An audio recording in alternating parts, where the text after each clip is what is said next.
Yeah. Perfect. Feel. Perfect. Perfect. This feeling right now, man, I swear it feel. Perfect. Perfect.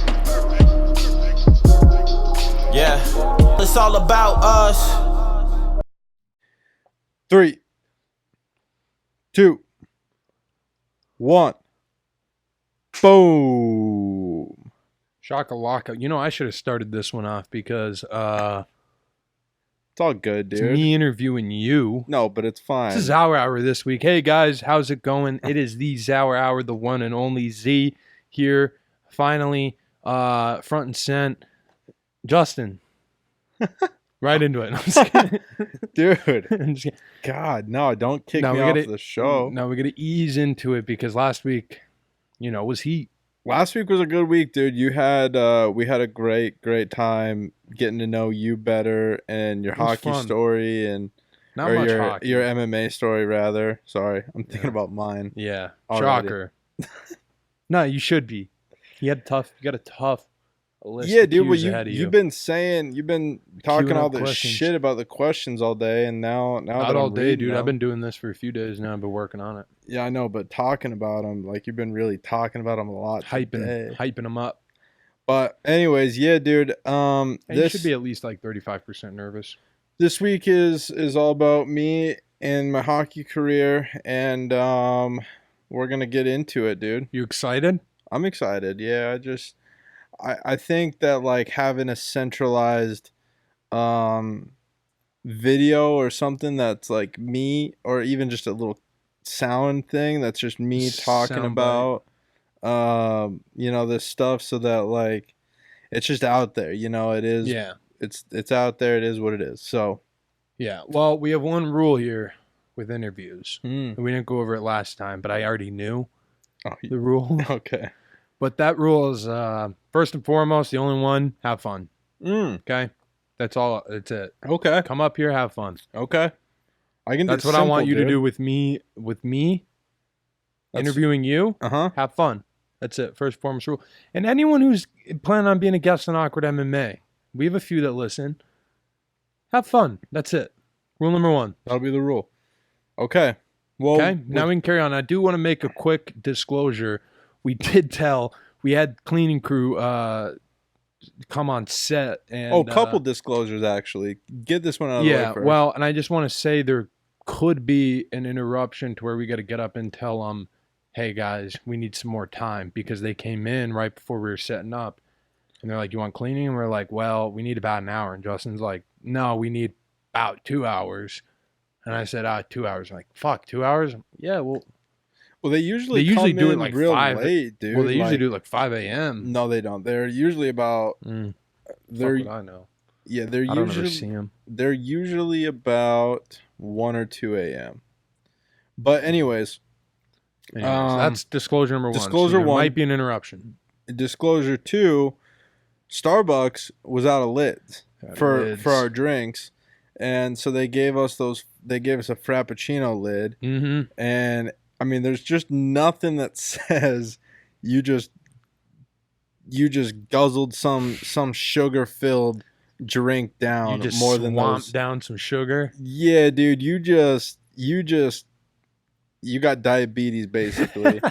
Well, from it's how funny, much dude. sugar was in your drink. If you got one of those lids, those Yeah. little Yeah, boob lids. Because I got the iced Americano. What's funny, dude, is if we stuck around with those lids, people would be like, "What'd you get?" Well, I got the iced Americano. Like, yeah, but I mean, how much whipped cream did you have to drink before you got on set? And I don't want to deal with that. Yeah, dude. So Lidless. yeah, so we went lidless, and they didn't even have the cold brew lids. So this is what it is. But anyways, That explains the lids. uh, anyways. so that's disclosure 1 and 2. Are we ready to get into this Dude, thing or what? I'm amped. Okay, let's fire it up then, dude. I'm amped like the energy drink. Fire it up. Fired up. All right. So let's start out with this, because this is a question that I'm sure a lot of people have, because it's not like you just started right out into hockey. You didn't just wake up. You weren't in skates at 2 years old is what I'm saying. Right. So what were some of the sports you first got into? What was it kind of in your early childhood years? In the first part, of my life there, I played soccer, like I think everybody does. You played soccer? Short period of time Damn. in the Well, YMCA Ronaldo. league, and then from there I graduated into t-ball, All right. in which I struck out. I remember. Really? Struck out in t-ball. First to do that. No, dude, there's others, but I was one of them nonetheless. And I Didn't you wasn't a get yelled great at? runner, huh? Didn't you get yelled at for, were you picking grass or ants? You I got was yelled at. looking at ants and I was picking grass. And those were two separate occasions.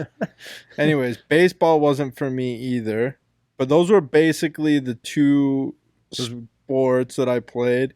Because it was too young for football, really. I don't know when kids were allowed to start playing football, but I think they start with flag. yeah. And then you but- graduate to, whatever, Pee-wee football. I think they probably start at like, I don't know when probably as early as Pee-wee- to 10. I don't know when Pee-wee football started. Probably 10. I think 9 probably or 10, 10. 11.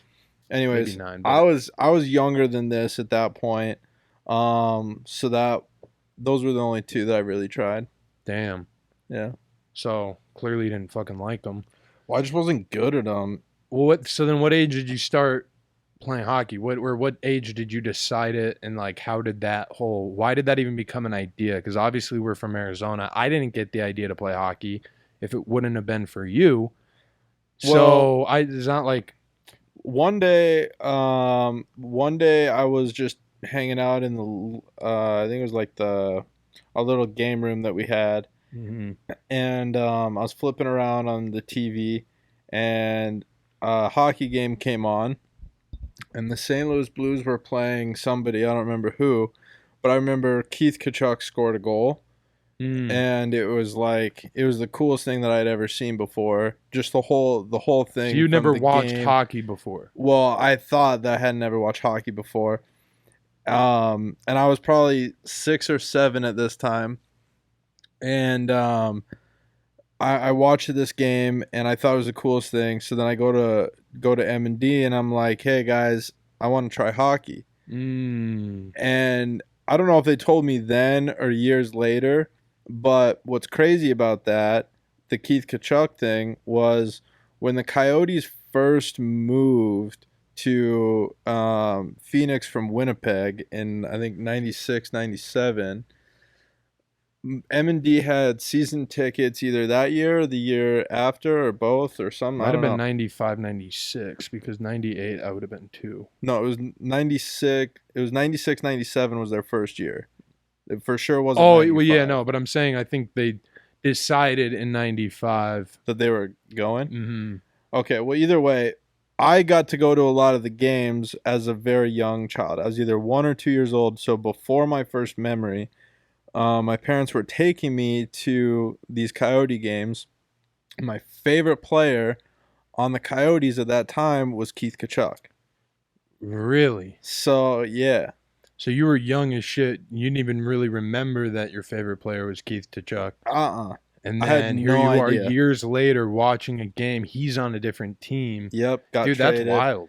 So then, yeah, so that was I when didn't know that. M&D were like, all right, well, we'll give it a shot. They're a very supportive pair of parents.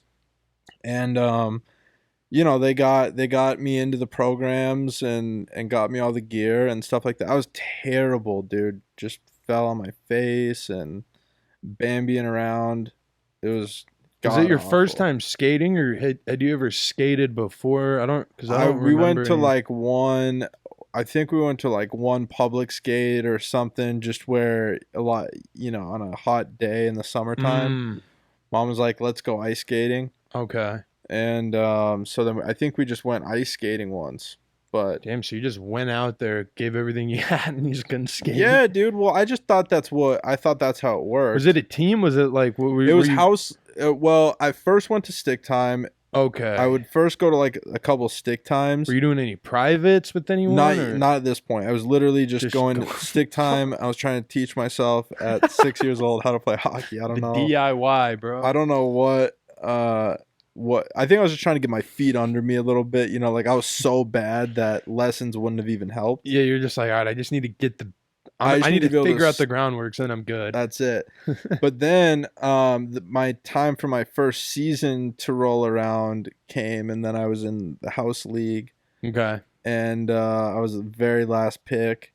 Really? Yeah, the only reason I'm told that I even got selected in this no cut fucking league was because I had a hot mom. I'm not proud of that, but Damn. that was what I was told, yeah. So, Damn. We had a different first well, yeah, time you were really experience. good. You were really good at that age playing hockey. But anyways, that was when I decided and why I decided. I was really bad at everything else, and I saw it and I really liked the idea of it, or I liked what I saw on TV. And then mom and dad told me about the games when I was a baby, and so I was like, dude, it's Damn. destiny. I got to play hockey. That's dope. Well, So from 6 on, that was kind of, I thought that was my destiny.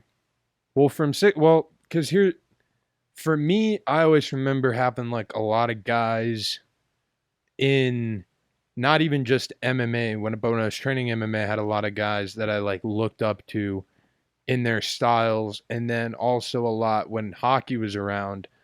Goalies, whatever position I was playing, there's always like a host of guys that I was trying to kind of emulate a little bit in my style. Even from a young age, there's always a group of guys that I was like, I need to play like that because they're the best and stuff like that. Like, did you have any inspirations other than Keith Tkachuk when you were playing in your early years that like helped mold you, I guess, as you were coming up? And since you really had no one to look up to in hockey because you didn't have an older brother, you didn't have a cousin that played, dad didn't play it, we had no relatives that played it. So who is like some of those? Well, growing up, we had the junior team that was at our rink, and they were they were junior B at that time, and in Arizona. And so that league it was a rough league as far as like overall in the grand scope of competitive junior leagues. That's on the Yeah. lower end of it. But for us, when we're 6, 7, 8 years old, that's like we don't know that they might as well be in the NHL to us. Yeah, I remember that because I had that similar kind of thing. You just marvel with how just dope they were. Right. And so those guys played a big role. But the like NHL guys, the first one was obviously Keith Tkachuk, but then in my second season we had an opportunity to skate at a Coyotes game. My house league team did, and it was in one of the intermissions, where they let the kids out in the scrimmage. Yeah, I got to do that a couple times. Yeah, well, we got to be in one of the locker rooms, I think one of the refs' locker rooms. And in that game, Brad May, who was on the Coyotes at that time, had gotten into a fight, and then it was either like, I don't know if he had gotten hurt or if there was just less than 5 minutes left in the period, so he came off the ice. But he came off the ice regardless before the period had ended, so he was the only player that was in the dressing room area. Everybody else was still out there on the ice, and he like came in and met all of us, and he had these signed pucks with his face on it, and he gave us all a puck. So I remember that little puck around. Yeah, dude. So from that point forward, Brad May was like, he was a huge inspiration and influence, and I wanted to, from that point forward, like just be tough. I just wanted to be Brad May because I thought he was the coolest guy ever. And like just because he was able to beat ass, get off, meet kids, and be cool. And that was my second season. The season before that, and then leading up to that point in that season, Dad had to pay me $5 just to get a penalty. Really? Yeah, dude. So I'd be skating around, tripping guys and slashing guys, just 7 years old, Being just reckless. get my $5. Yeah, but $5 for 5 minutes. Yeah. So, anyways, that was Brad May was really the big one, and then as I got older, um, Ovechkin burst into league. Yeah, I could I see was that. I was not a huge Crosby guy, but I loved Ovechkin, and then Datsuk was another one. Um, I watched pretty early on in my career a movie called Honor and Courage: Tough Guys the NHL, Mm-hmm.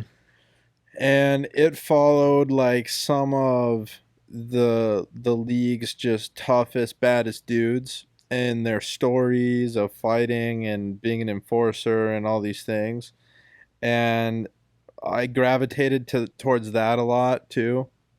So it was like this contradicting thing in my head of how I wanted to be out there and like what I could be, and then like the fact that I was a child, so like it's not Yeah. even there's not even a point of even trying to be anything other than scoring as many goals as I can.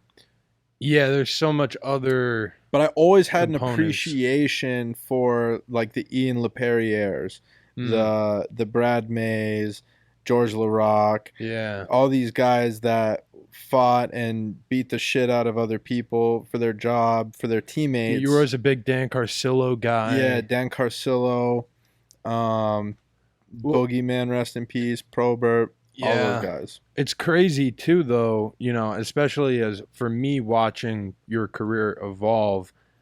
I've never asked you who your main influences are, obviously. It'd be a weird thing for me to just come out and ask you out of the blue sometime, Would be weird. but you could really see that as you played, consistently all throughout your years. You were always like you had such a weird blend because you loved Datsuk, but you had sick hands, but you Thanks, had man. like the grit of in kind of aggression, not aggression, but the grit and the grime of a like a Brian McGrattan type. And then like a little bit of Dan Carcillo, but like so you and then like a little bit of the power just shot with Ovechkin, kind of hitting people and jumping into them and shit, so like you could really see all of the influences, and that's why it's always fun to see because for me with MMA it was like that. Yeah, I mean, there's a lot of guys that I would watch and try to emulate, and guys that I would like. Whenever I would watch hockey, I was watching to try to get better myself, Right. and um, my favorite players were players that I wanted to try to be like. Mm-hmm. Like even towards the end of my career, some of my favorite players were Milan Lucic, Mm. Mike Richards, Okay. and um, fucking Brandon Prust. Damn. Okay. So that's a strange So list. so those three were towards the end of my career were like truly my favorite. Well, because that was like a realistic role that I could fulfill at that time, Sure. you know, and any of those roles when those guys were my favorite, it was um, like just guys that were really hardworking, not the biggest guys. If they needed to fight, they would. It wasn't Right. like they were Just a goon. heavyweights. Yeah, Right. they weren't heavyweights or just goons, and they scored goals and stuff like that. But um, yeah, that was kind of a ever changing list. People who influenced and inspired me and stuff. So That's cool. Did you did you get switched? Were you always offense, or did you get switched around? I always remember you kind of being a winger of some kind, but were you ever a center? Did you ever get shifted around to defense? God no, Obviously, you dude, I never was played goal, never but never a fucking center. never. That's for sure. No, like I would play center on PK on penalty kill, Mm, okay. but that's not really center. Yeah. It's just the other side of the one guy's on one side and then I'm just on the other side of Mm, that, on the middle side of the ice. But anyways, it's never I dabbled with I D or I played. I think they tried fucking me around with D in the very beginning because I was a bigger kid. That was How early though? Like, are we like talking I'm talking like mite? house. Oh, Yeah, I'm talking mite, squirt, house. Okay. Like not even 12 years old yet. right. And like I don't think I ever played defense in travel hockey or club hockey. Maybe my first season ever, but Mhm. I just like that position was really for bigger kids that were also pretty good at skating, and then centers were for like small kids that were really good at skating, and I was none of that. Like I was a Yeah. bigger kid and not great at skating pretty much my whole career, Mm. and so the wing was perfect for me, Okay. you know. That makes sense. Yeah, I played every position actually, now that I think about it. I played goalie in roller hockey. Yeah. Oh yeah, I remember that. I remember playing goal. I never played goalie in roller I mean, hockey, not which is official weird. roller hockey, like in street hockey, Yeah, in yeah. our driveway. Big difference. Yeah, huge. But we 'Cause, were not far from being I mean, being we were official. we were competitive as fuck, dude, and I just don't want to take anything away from inline hockey because Yeah. that's a real thing and Yeah. it's dope. But like, what we did was pretty dope pretty damn too. close. It was like the pond hockey, like the Arizona. dopest pond hockey. Desert pond hockey. Yeah, is what it was basically for that time. But yeah, Well, I mean, we kind of answered this a little bit, but in your later years, especially when it became more of a thing, like so past squirts, now we're into peewees, bantams. You really started to form into a grinder in those years. I remember, like that's when you really started to be in the corners more. You still had the really good hands, but you really started to kind of form that role for yourself. When did that start? Like obviously you had your influences, but what was it? Was it the skating aspect or was it just kind of like, all right, this is what my tool set is? well, I think that it really depended on who you were as to how you viewed me Mm, in that sense. Like at any given point from the time I was 12 until basically the end, a lot of different people could say a lot of different things, and I think the reason was because I played on so many different types of teams throughout those years sure. that like even starting from this early years of squirts where like I wouldn't make the double A team my first year in that new division, that new age Okay. group. So I would make the A team the first year, and then the second year I would make the double A team and then get to regroup with all of like my friends who I started with, Sure. basically. And then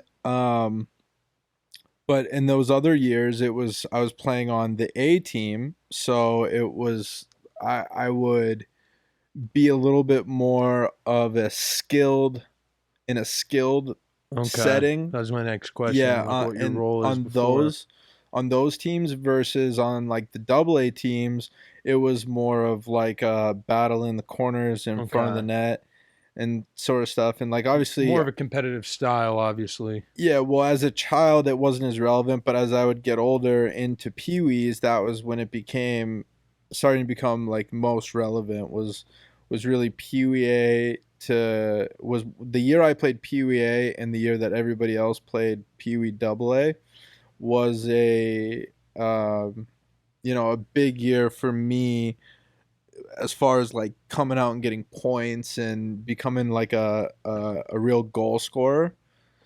And that sort of continued alongside the grinder stuff Sure. throughout the rest of my career within the various teams. So, I mean, it started, I guess, when Brad May gave us the puck, but it wasn't. It would depend on like the night, really, on what role I played. Maybe who you were playing against. Yeah, and or whatever. but mainly what team I was on and Okay. just what needed. I just tried to be a Swiss Army knife, really, as Sure. whatever role I could fill, I would do that. You're just a team player. Tried to be. As long as it didn't require me skating that fast, I was good. So now moving forward a little bit, you get a little bit older.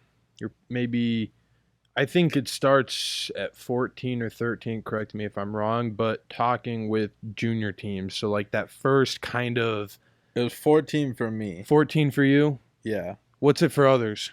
I don't know. Okay. Well, I'm sure younger. really? Yeah, Maybe there's now. some fucking prodigies out there that Yeah. I'm sure we're getting talked to at 12. Yeah, I'm sure. Younger even. But what's it like though? What's it like? What's the conversation like kind of, cuz you're 14, you've got some guy traveling to come watch you play and grade your performance and then come talk to you and then possibly invite you to a tryout. Like what's not necessarily the tryouts or the training camps, but the actual conversation.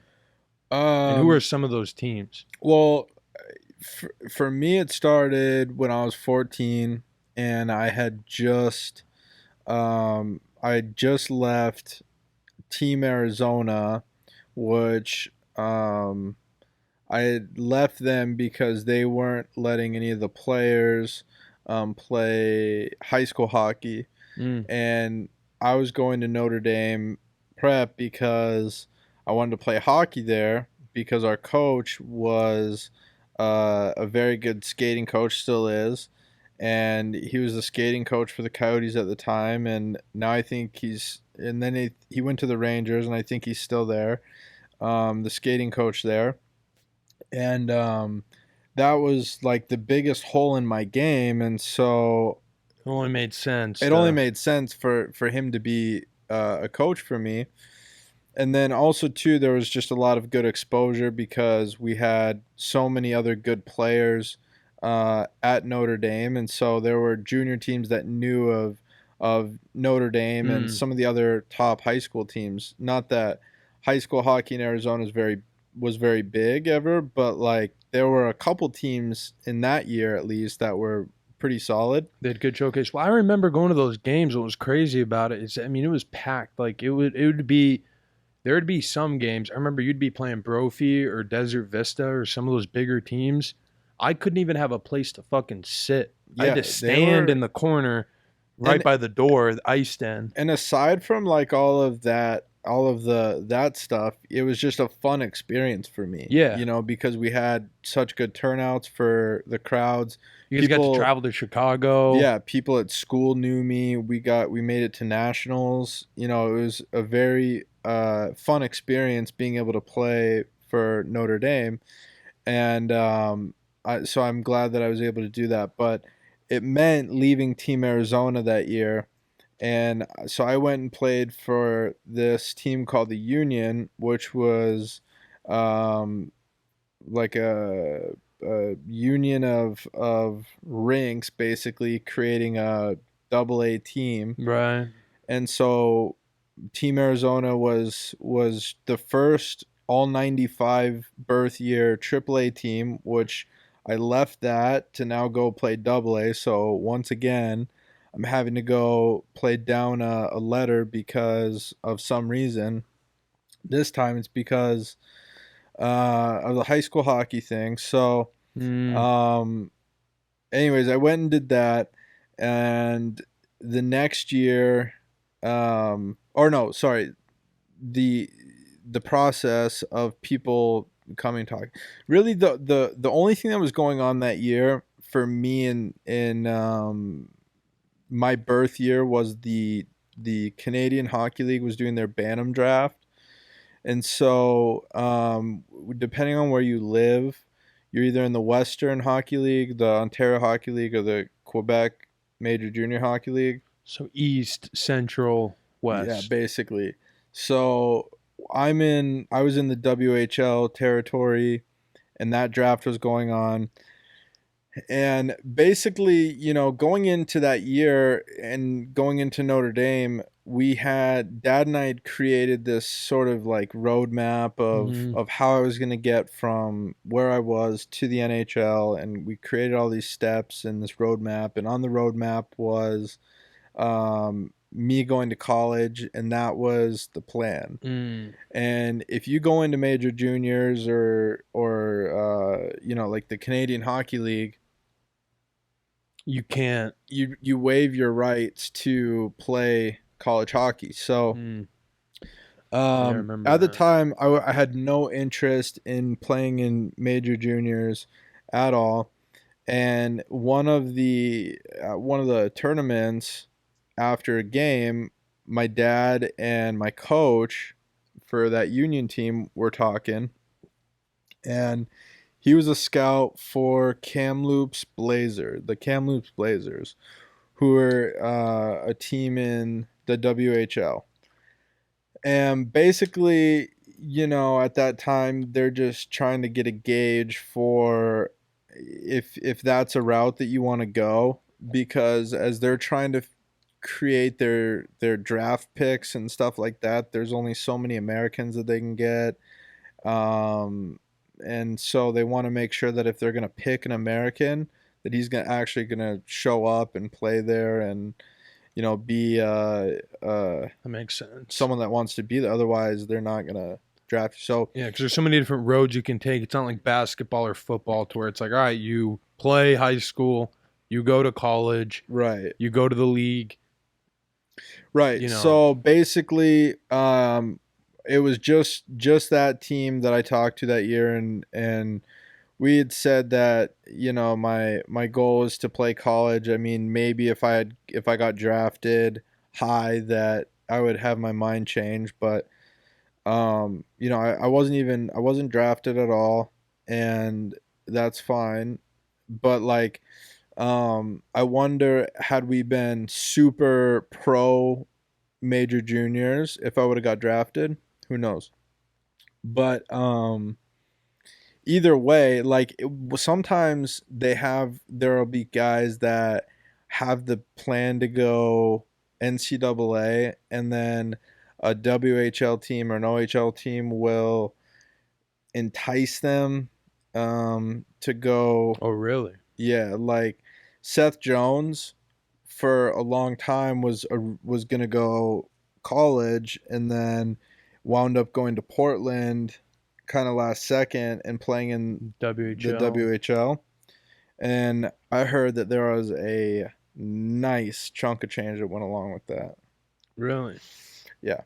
But anyways, if they really want you, they'll make it happen. So it wasn't it makes sense. I mean, I wasn't a high commodity as it was. You hear that in a lot of sports. Yeah, I was just kind of more of a novelty conversation at that point.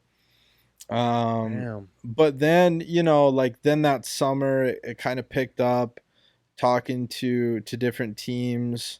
But until the camps and stuff started coming around, it wasn't really as much.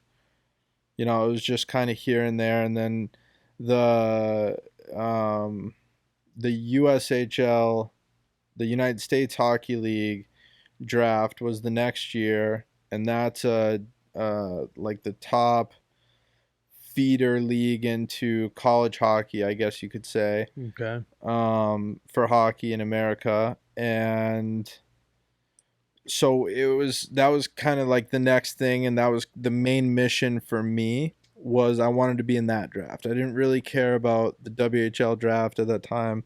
I just wanted to be in the USHL draft. So that kind of leads into my next question nicely, because my next question is so you obviously didn't decide to take the WHL route, which would have caused you to then go move to Canada sooner. At 16, you decide to move to Denver, or we decide to move to Denver as a family. Now, I remember we were like fucking super, super close. I touched on it last week on my interview, but we were super close to moving to Dallas, I remember. Yeah. And my question is why Denver? Because that was kind of a last minute thing. Where was the original place you were wanting to go? What was the plan? What was kind of the whole reason as to why we moved? And why didn't you just stay and play AAA here? Well, that's a good question. after the Union team, I was able to work it out with Team Arizona to where they were gonna let me play for Notre Dame and Team Arizona, Okay. and so I got to come back and play with like my best friend that I'd been playing with Yeah. since my first ever Season. days. Yeah, and like That's cool. it was a really cool year. I mean, it was a fun year. We had a couple of 94s on our team. We had a 96 that got called up like real early in the season. Matty Jones was sick. Oh, I remember him. But like, I mean, this team, it was really just like the OGs of our side of town for our birth year, and then the OGs from the west side of town from our birth year. Yeah. And it made a super team, and this was the third year that super team, and I was coming back to it. So it was really, really a fun year. Yeah, that makes sense now because that makes sense for me because that was again That would have been the year of your surgery, right? that was the year of my surgery because I was gonna play for Team Arizona also that season, but that '96 team, Matty Jones was gonna be on that team. He got called up. Yeah, and then but that was also the team that Austin Was on. Um, He didn't get called. That's crazy.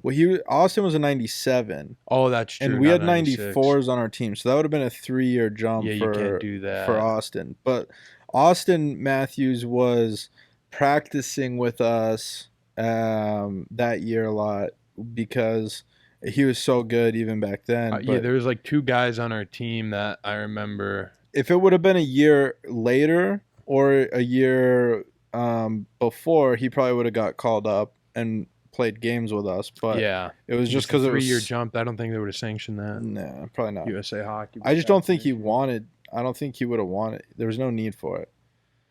But Damn. but yeah, that was that. Why did we move to Denver? Yeah, so you join with these guys again, So and then everything's essentially you got to so leave them. so Team Arizona, everything is all good that year. This is U16 AAA, and we had a great year. Team was good. Boys were buzzing, but at that time there was this league that was called the Midwestern Elite League, Mhm. and there were only a handful of teams in the country. It was like the top creme de la creme of AAA hockey, youth hockey.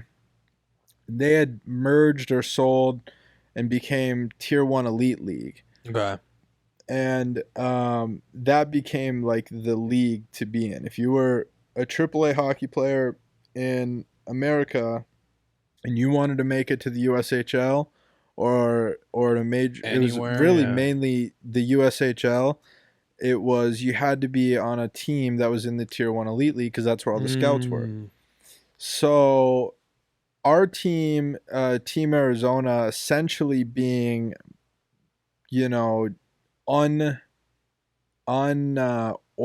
unorganized as far as not really being around for that long, and it was just our team Right. really. So it wasn't like, and then that third year was the first year that we had added a second team for the 96 group. Yeah. So there just wasn't a lot of It was just leverage. it was still a new organization. Yeah, and so basically there was only one team in the state that was a part of this league, and it was the Junior Coyotes, and I had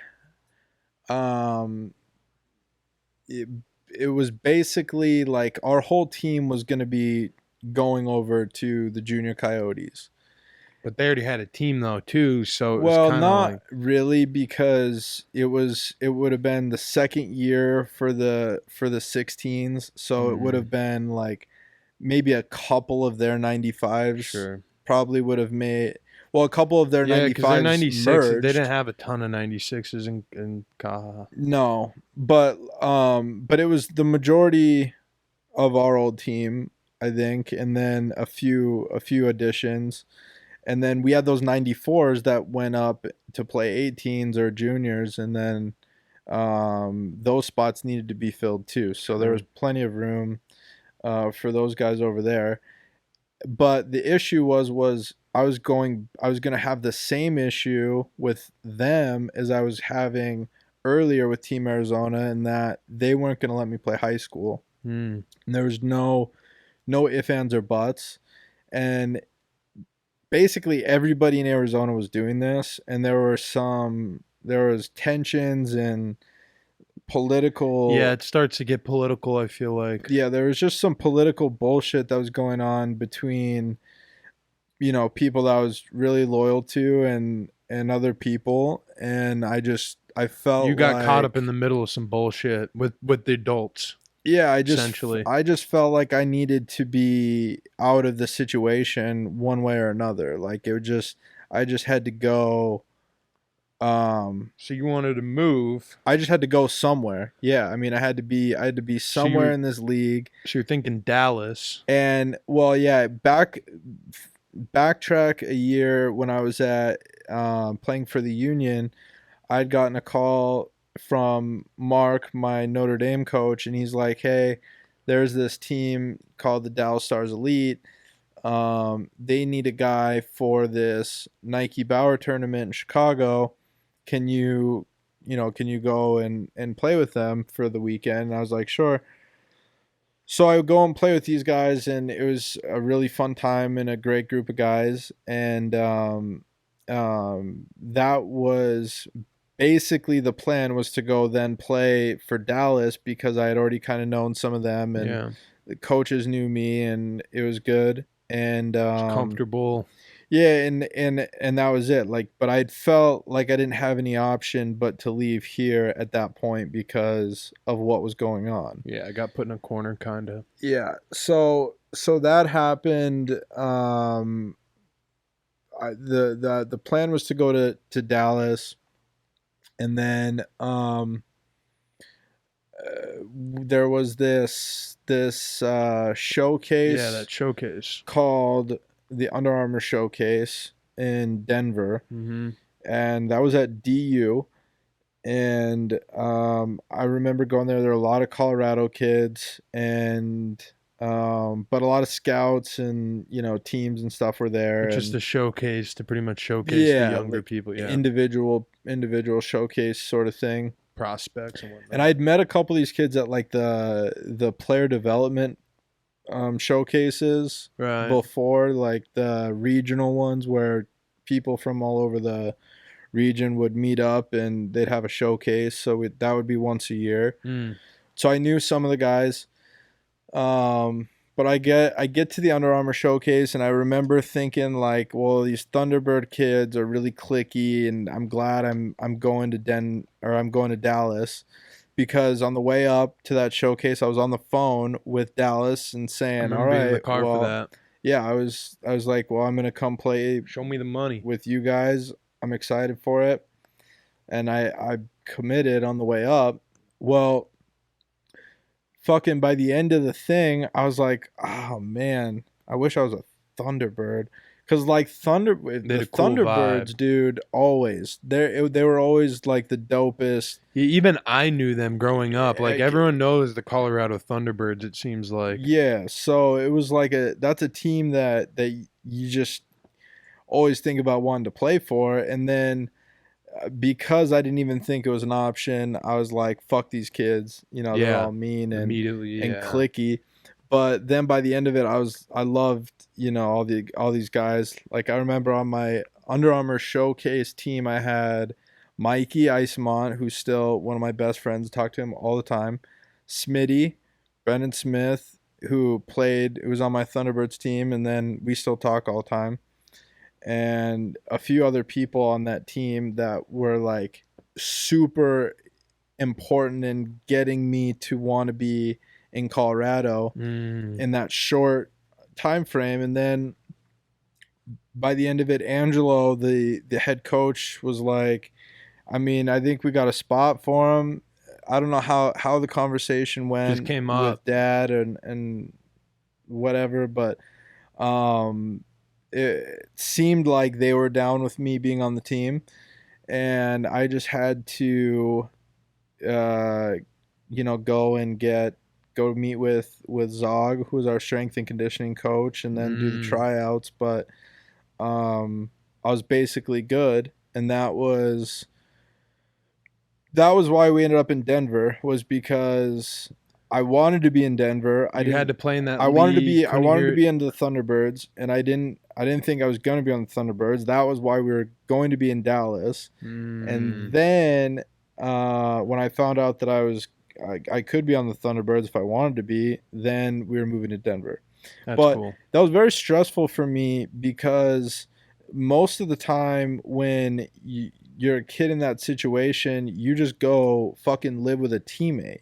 Yeah, You know, with your another whole family. Your whole family doesn't pack your shit and move to a new place because like there's no coming home for the summer for me. There was no like going home for holidays. Like we had to pick a new home, and I was the one and make new friends. and I was the one that had to pick where that new home was. So yeah, like, you know, what if it sucked?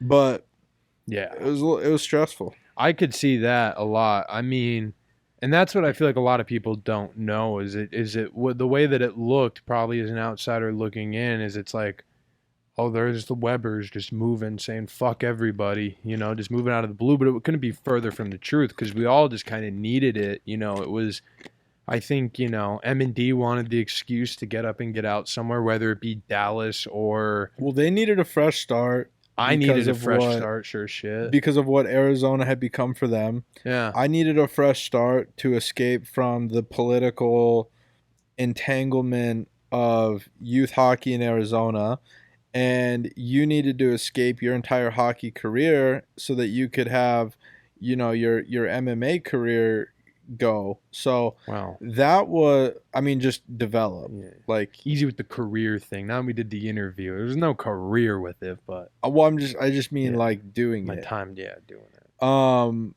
But yeah, so we all just needed I guess Yeah. a fresh start, and I was going regardless. It was not as you know, normal for everybody else to do it, but they did, and I'm thankful that they did. But it was very, very snap.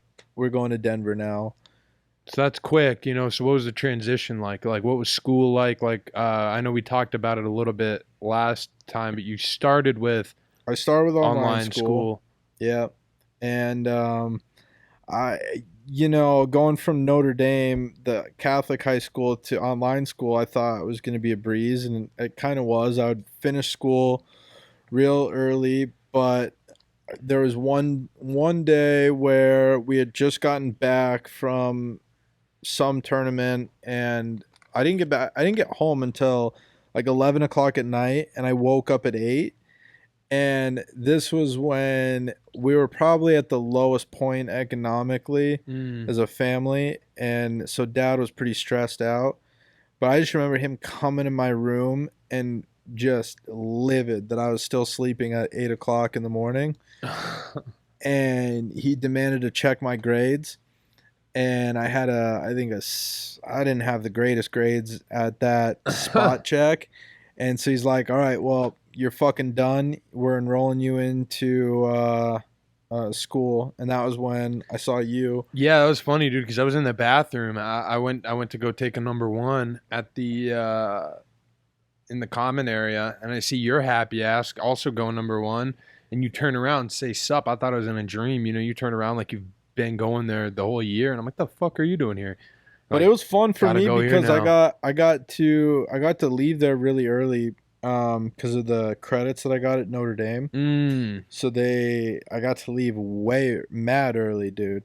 And I would basically just go to school for a little bit, come home, play Call of Duty with Fino, and because he was online schooled, and then go to hockey, work out, come home, play more Call of Duty, and more of the boys were on for that, the night sessions. But it was Damn, what a good time. dude, it was such a blast, and our team was so good. Yeah, you guys were. We were number 4 in the country, and we had some beasts, dude.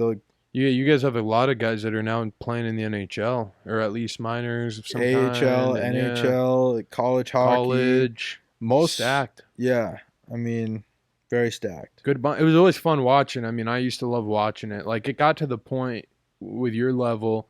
I think it was in Notre Dame, and it was like I had finished my last season, and I remember being glad I was done playing because I saw the play go up, and I'm like, dude, this is where I need to be at, and I'm not there.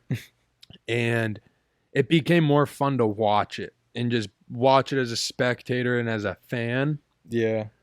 And that's what it was mostly. It was fun, dude. It was a good time that year. We were, like I said, we were going to be, I thought we were going to win nationals, and then we get to regionals and fucking lose to our 15 team somehow in a shootout. I remember that. And then we lost to fucking Dallas, yeah, dude. I remember that. That We was ended funny. up losing in regionals to the team that I didn't go to. And the reason that we lost, I think the thing that really fucked us was that we lost to our 15 team, which is, oh, dude, that was a joke because they were like a whole year younger. I mean, these kids were. I remember that all happening. That was funny. Not funny, but it was. It was not funny. It was dude. a That crazy thing because fucking you guys were terrible. heavy favorites. Going into that. Miserable. So this is kind of a. I've got two. These questions they could be flip flop here, but you're finishing your season in Colorado. What's your age? And then at this point, did you have a specific plan in mind? Like, where were you wanting to play going forward? Were you then wanting to think about going to the WHL maybe or the Canadian Hockey League? No. Or were you still sold on the USHL? But like, what were some of the cities that you were thinking about wanting to go to eventually after Denver? Well, that year in Colorado, I had a good year and stuff, but like the USHL thing was getting further and further away. I didn't get drafted in that, and then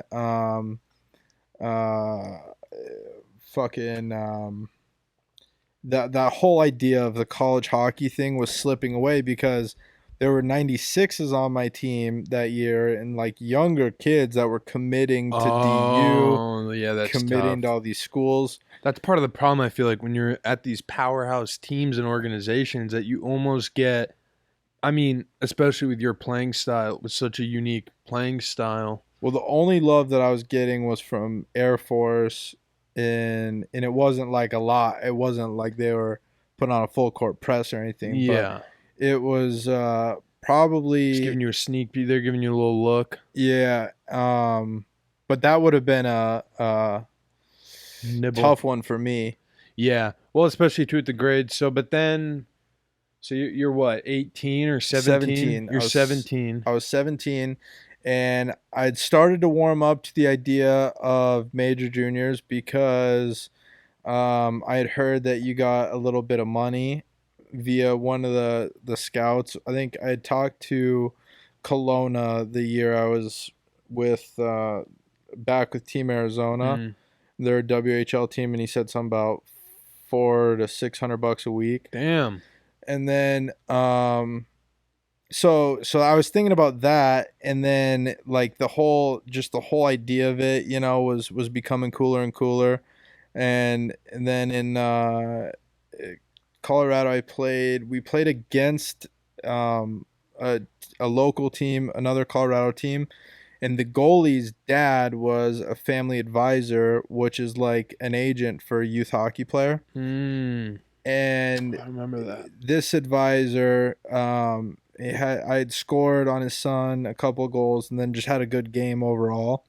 And then he'd watch me a few more games, and then by the end of that season, he called me and he's like, "Hey, I want to be your advisor." He was French, so he had this fucking French accent from Quebec, and he basically was like, "Well, I want to get you on Sarnia Sting next year." Oh, wow.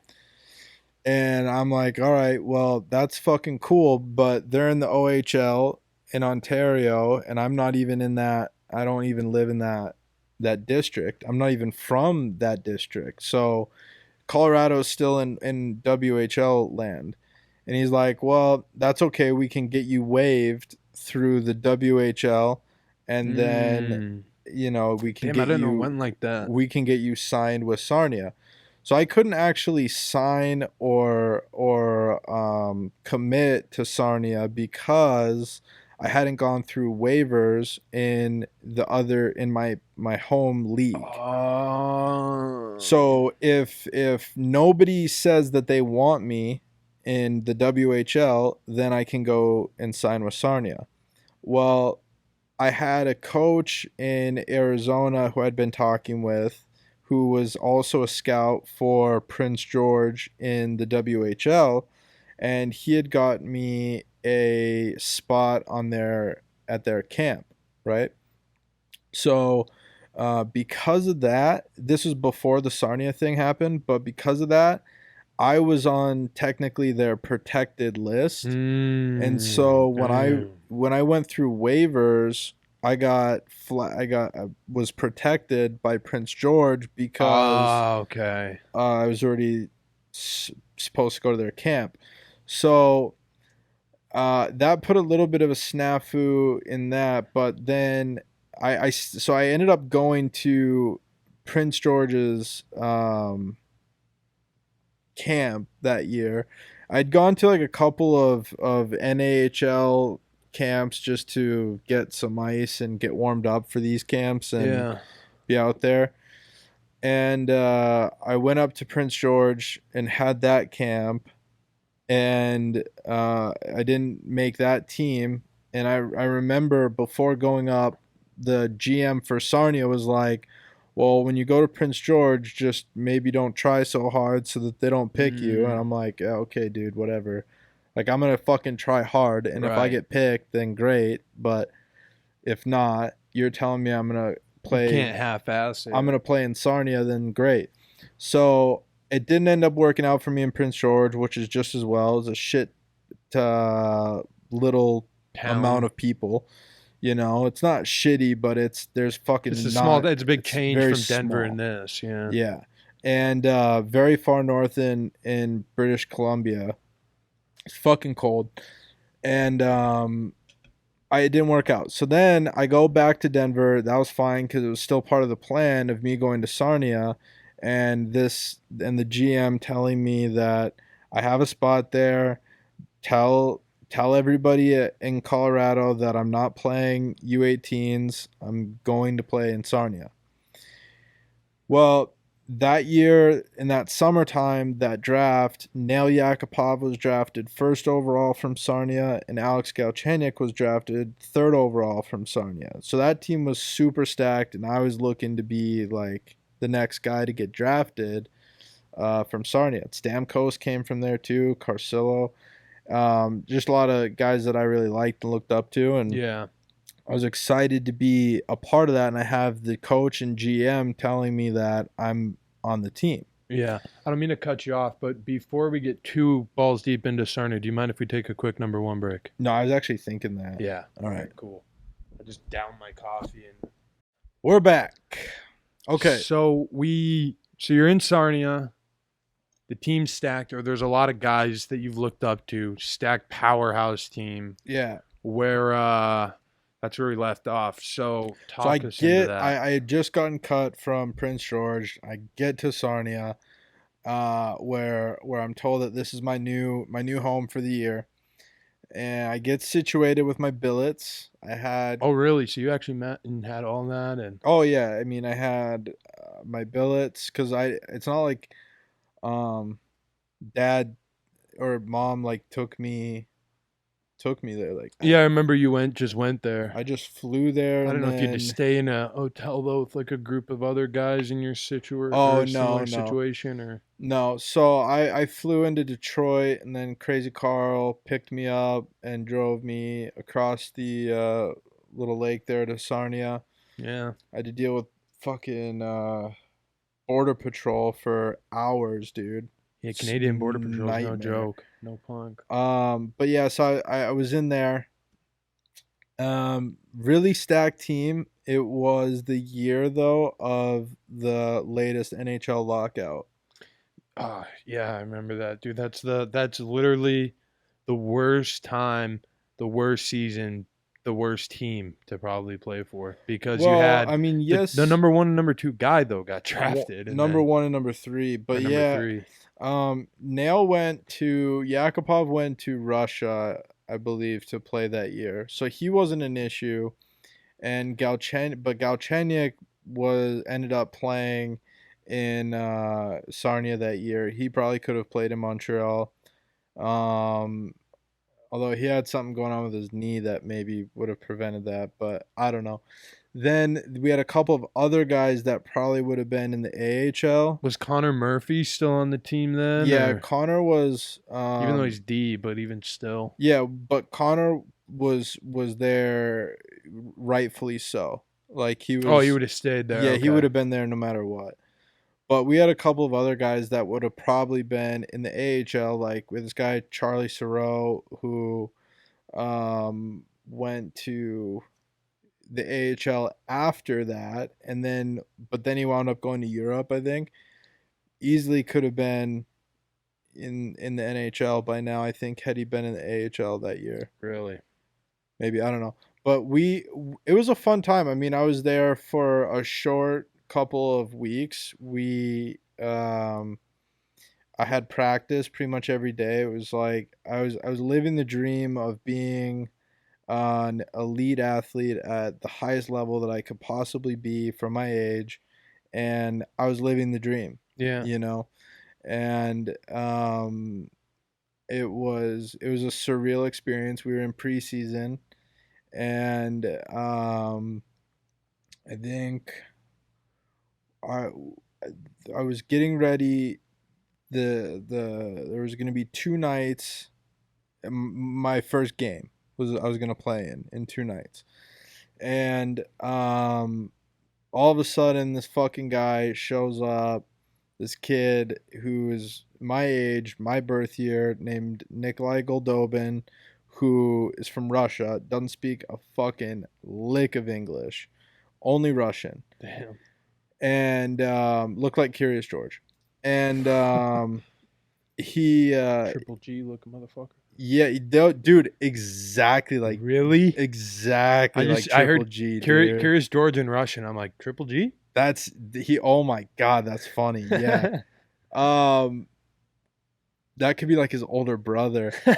Anyways, dude, Datsu I get fucking rotated out of the lineup that night because this kid goes in and he shows up and then he lights it up. He played on the first line with Galchenyuk and that I'm probably speaking Russian. that other kid I was talking about. I don't even think Galchenyuk speaks Russian, to be honest, because he's Canadian. Oh. No, he speaks Russian, but he is Canadian. Anyways, so the story with that, I was told, was that he wasn't able to get his visa, and so I was essentially brought in to be his backup, that kid's backup. And there was something wrong with his visa and getting from Russia to Canada. He wasn't going to be able to come. He was drafted in their Bantam draft years before, and so that was that. But I was like the replacement for that. Well, he all of a sudden had, I think it was Igor Larionov, one of those Russian cats from the Red Wings, was now his agent. Ah, fuck. And he ended up getting the visa pushed through, so then that made it work out so that he could come to Sarnia. He came in that night, played, had a good game, scored a couple goals. I ended up being scratched that night because of the eligibility issue, that if I played any games, then I lose my eligibility. Even if it's preseason. Yeah. Damn. And it's there's a lot of rules with that, but I don't know. Basically it was their excuse for cutting me was because they didn't want to chance me losing my college eligibility. Damn. When Goldobin just had a good game the night before, having 2 goals, stuff like that. He was their first choice anyways. Yeah, well, it's tough when they already committed. Well, that's harder for you because In And your then- mind, you think that's where you're going. You And- think that's it. Also, too, going into that year, in my mind, I was much more of I was thinking I was much more of a physical need for the team as opposed to a finesse need for the team. I don't know what in the fuck my advisor was selling me, as, but I I knew that the guys that were coming from Arizona and going and playing major juniors, right? Like Mhm. Austin Carroll and Henrik Samuelson and all these other guys, Calverdino Yeah, from yeah, yeah. Arizona who went and played in the dub, and every single one of those guys was fucking really good and they were really skilled, but they all had to fight and they all became fighters basically. Yeah, I remember. And so I was like, dude, I'm not even as good as these guys were. I'm going into probably a more skilled league. they're big dudes. So too. in my mind, I was gearing up to become a fighter. And so, I wasn't in the training camp for Sarnia because I was in Prince George training camp. But I fought there. And then Sarnia, I didn't even get a chance to fight because I wasn't in training camp for them. So, but aside from that, they brought me in thinking that I was a fucking gonna be the next 50 goal scorer, and that's tough. I mean, because Goldobin went on to have, I think he led the league the next 2 years, and then now he's playing. he's in the NHL. I don't know who he plays for. Yeah, that's nuts. He got man. drafted to San Jose and then got traded, but I mean, that just goes to show you right there. I mean, how cutthroat professional and even semi-professional sports and amateur level sport, just sports in general are, because here you were kind of pitched on this deal like you almost had a guaranteed spot. Maybe he didn't do the right job of shining you in the right light of to what you actually are and were. my advisor just wasn't realistic with Sarnia, and then Yeah. Sarnia wasn't fucking honest with me and saying that, hey, you're a backup for this fucking kid, this Russian cat, and then also too, don't burn every fucking bridge that you've ever had to come here, because there's a 50-50 chance you're not even going to play here.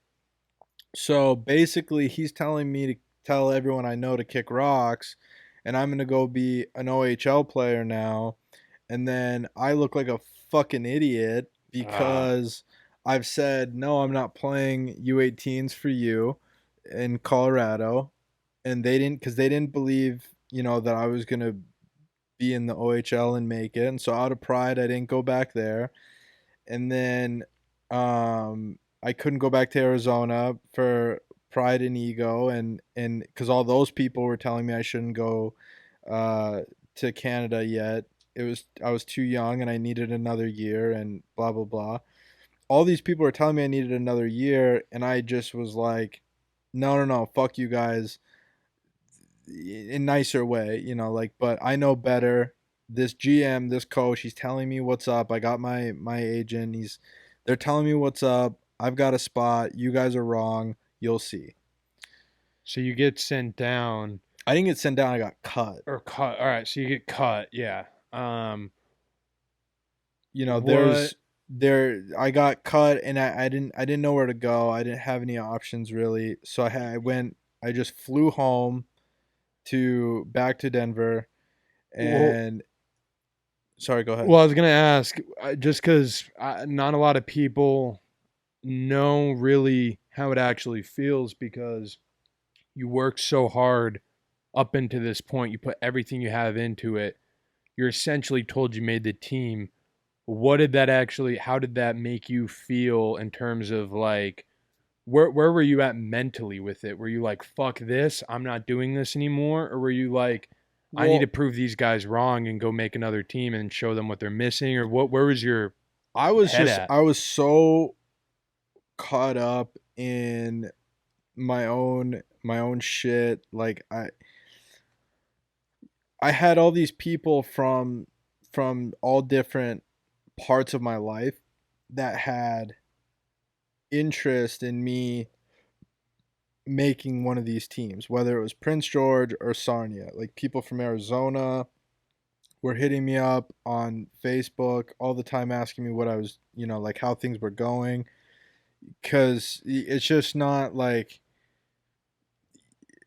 it was going through these camps, and especially the younger kids. Like I remember Austin Matthews would be DMing me, and I remember specifically I was in Prince George, and like I had to stop responding to him, or I was giving him like these vague shitty answers because like I was in the middle of getting cut when I was trying as hard as I You could. can't just tell a kid coming up like, "Hey, yeah, dude, I'm Yeah, about to get and, like- fucking cut. This sucks." And Austin was like at that point when he was practicing with us, like He would have one been of our maybe 14 or 15 because he's younger than me. one a of our year. little brothers, so like it was a big deal, and so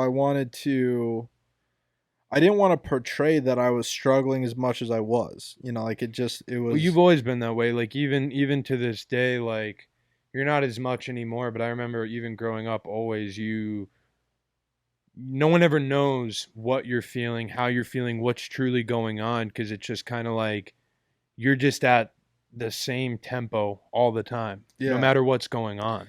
Well, that was but that it came off as I was big timing or being a fucking. I think that's how a lot of people perceive it, and I think that. But it couldn't have been further from the truth, Right. because of what what I was dealing with was getting cut and fucking not knowing what to do next, Mhm. and having every time I turned around, there was new ammo for someone to say they told me so, and I just didn't want to hear Yeah, it. and you don't want to be caught in the middle of that because you had so many people saying like, "Don't do that, don't go that route. You got to go the college route. You got to go the WHO." Like, there's so many.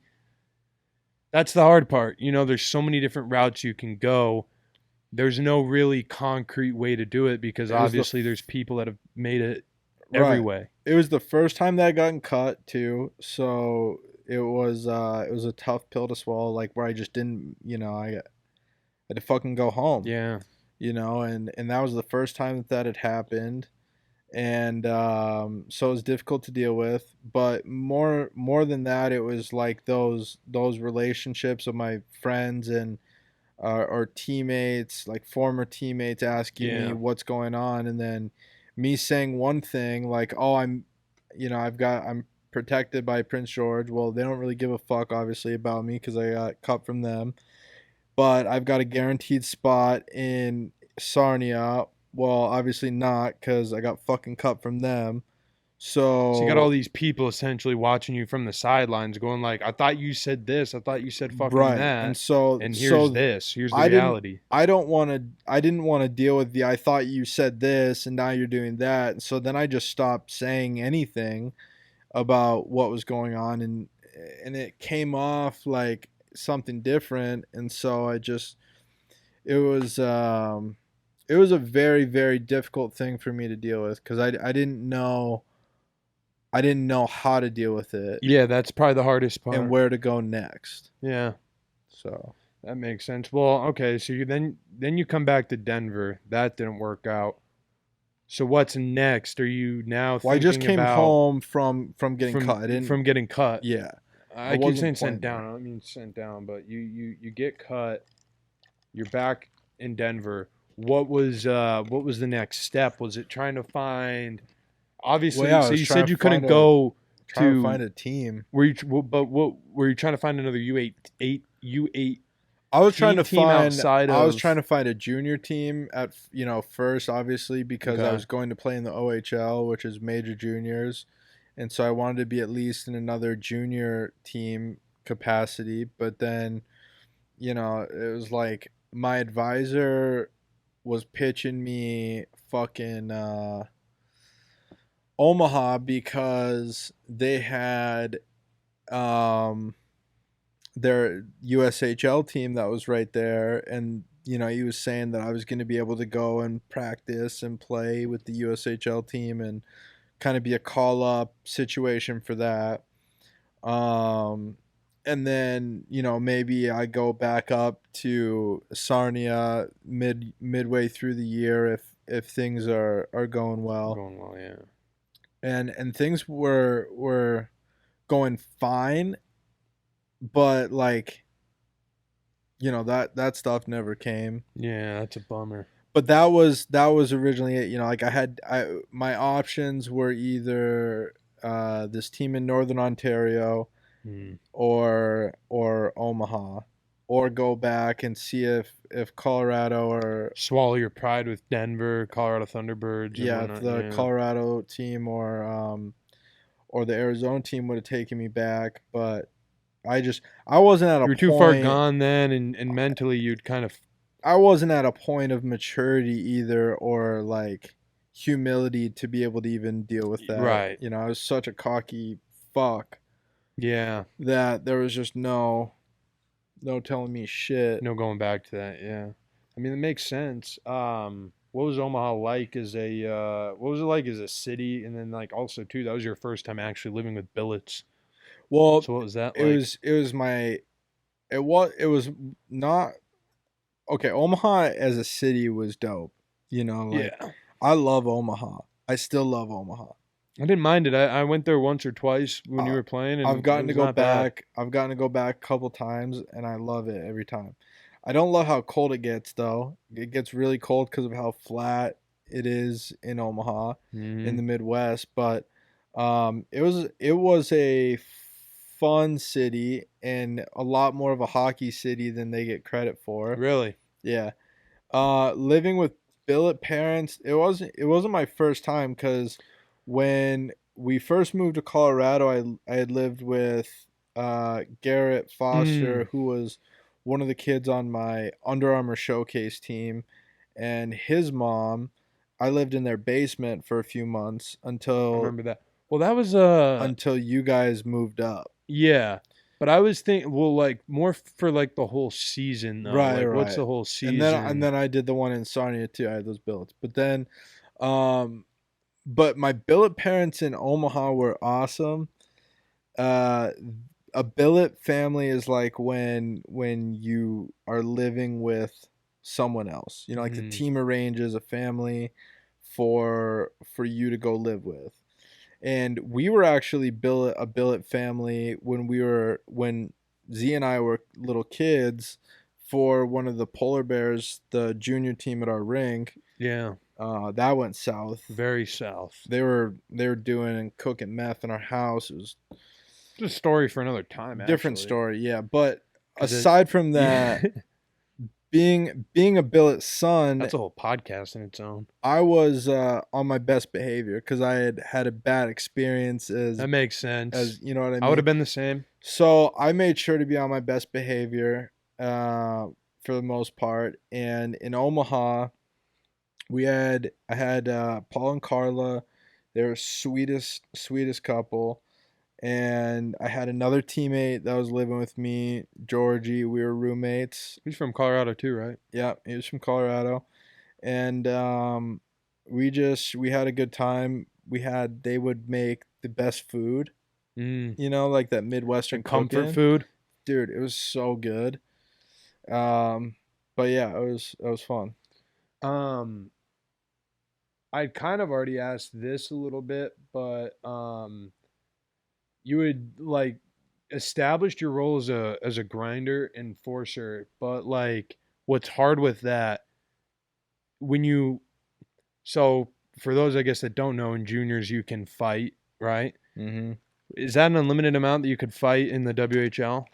I don't know now, but was. Was so here you are gearing up for that. You're talking to all these teams, Oh, OHL. and then we kind of dipped into your role a little bit with how all that started. So that, I mean, you were chomping at the bit probably to get to that. Finally, be able to showcase who you are as a player with the grit, the grime, the fighting, the corner stuff, everything.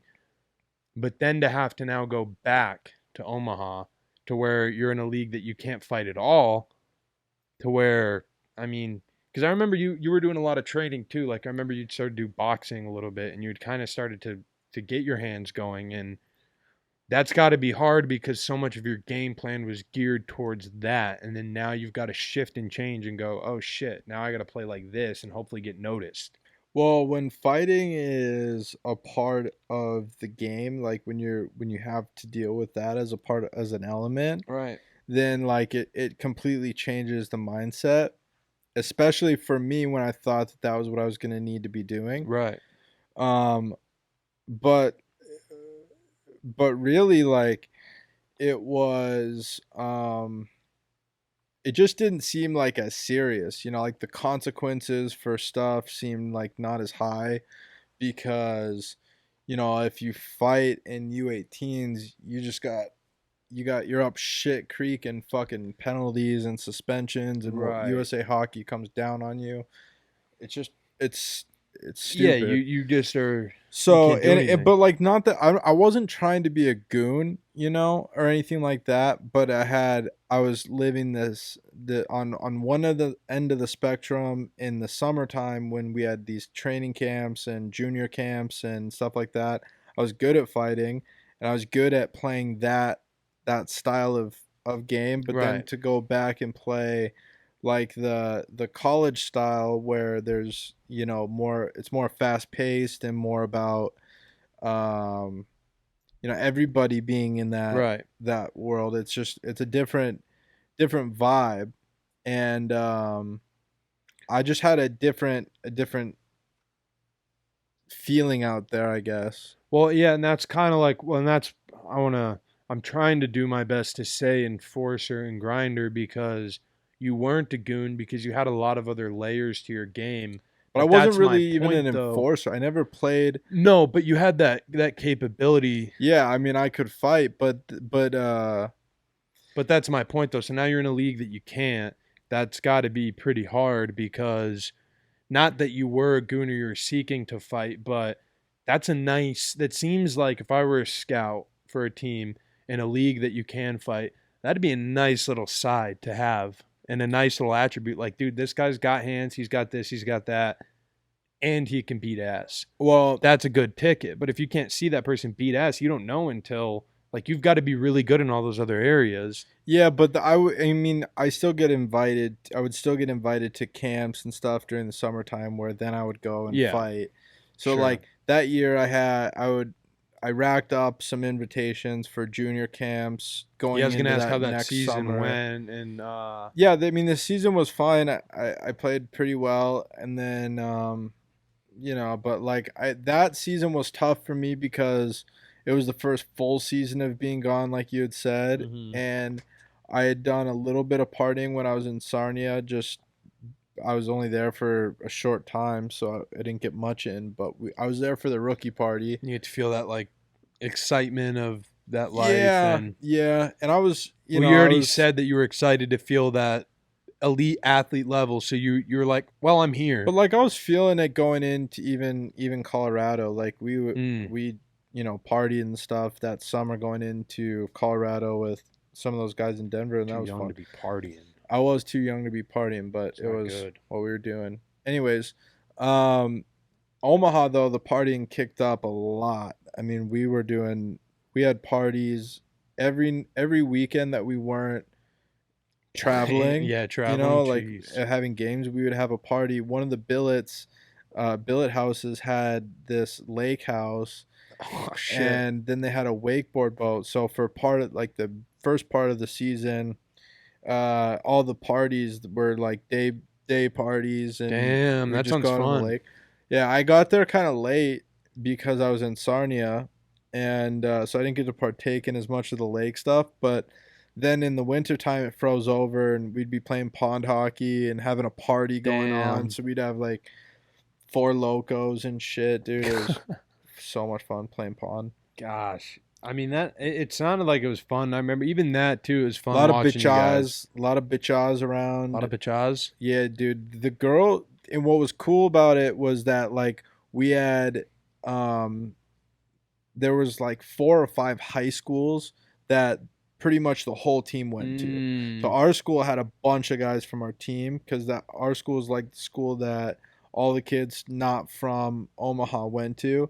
And then there were a couple of other schools where there were some Omaha kids, some locals that went to these other schools, and then they would grab some girls from their school they'd grab some girls from their school, Mm. and So then it was like small town vibes and not that small of a town. right. So like we would have That's cool. girls from like 4 or 5 schools at our parties, and then it was just us. So it's like it wasn't a high school party, but kind of was. Dude, I remember my thick ass Team licking my party. lips at some of your games when I was there. Some of the mommies. Yeah, man. I was looking around. I'm like, fuck, dude, what's up, girl? And then, sure enough, after the game, I see your ass and some of the other guys macking on them. And I'm like, well, Tell you what, dude, that was a different time.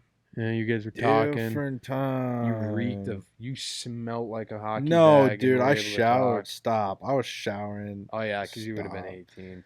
I was showering at 13 at the rink. I remember 12. that. I wasn't leaving all nasty, but yeah. Well, so I guess my next question was that were there like other guys in Omaha in your similar situation, or did you have other guys that were kind of like that went to try out for a team essentially, or go to a training camp and then maybe play some preseason games, or not get to play some preseason games? There was one other kid, I forget his name, but That's nice of you. he got Shout out to him. he got fucking we had to send him home because he wound up in jail Oh, doing a painkiller run. oh, shit. So him and this other kid on our Damn. team were going to downtown Omaha to grab some painkillers, and wound up in jail. Damn. Yeah. Wow. So that was the only other kid that was in a similar situation to me, and he was only there for a couple, 3 or 4 weeks. But Wow.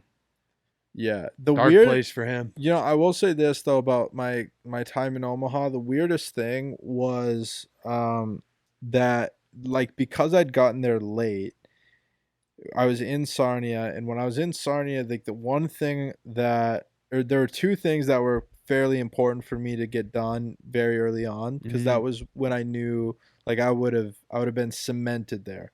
If I would have gotten all my team shit, so like my helmet, gloves, pants, all that, which I got right away, so like that was a good sign.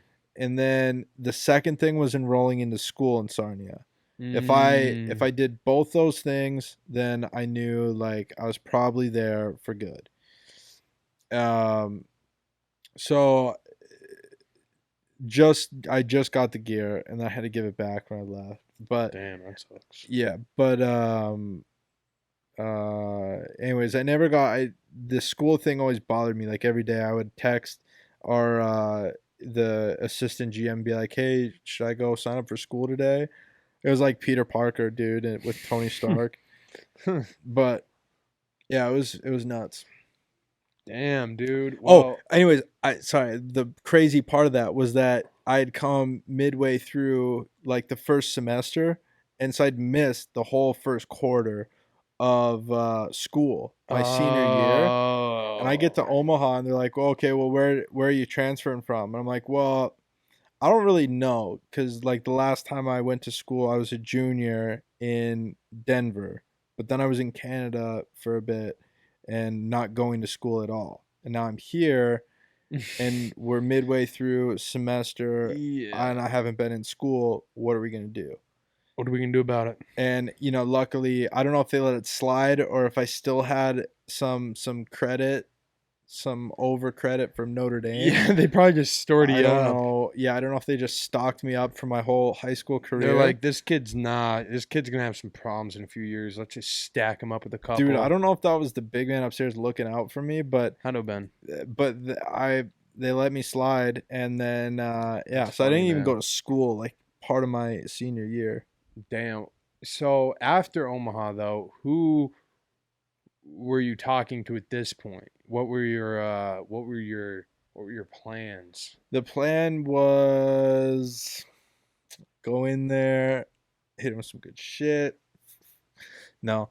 The main plan was go to a Saskatchewan Junior Hockey League was the main goal. Okay. Because my advisor had pull with a few teams in the SJHL.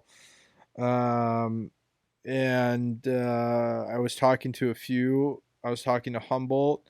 I was talking to the Humboldt Broncos. Shout out to Humboldt. Yeah, shout out to Humboldt. I was talking to Kindersley Clippers. I was talking to the Sioux Eagles, and that was it. Okay. So, maybe one other team, but those teams, I wound up signing with Kindersley, and I signed pretty early in the summer. I locked that down. I 'cause remember that. I just didn't want to fucking deal with. I didn't want to deal with what I'd just gone through with Sarnia Yeah, again, yeah, of yeah. like having to go through waivers and then like still not having a deal Deal with right all as the the season's about bullshit. to start. Yeah. Yeah. And I just started dating this girl that I was pretty into. Um, and I just didn't want to deal with it. I just wanted to train and know where I was going and have a plan. So I signed with Kindersley early on, and then I went to Boston. I did this pro-am showcase thing there with some team. That was a lot of fun. My dad and I got to go to Boston. Yeah, I went to And Kindersley with you because we had some friends out there that I had grown up with, in and I guess you had Saskatoon. too.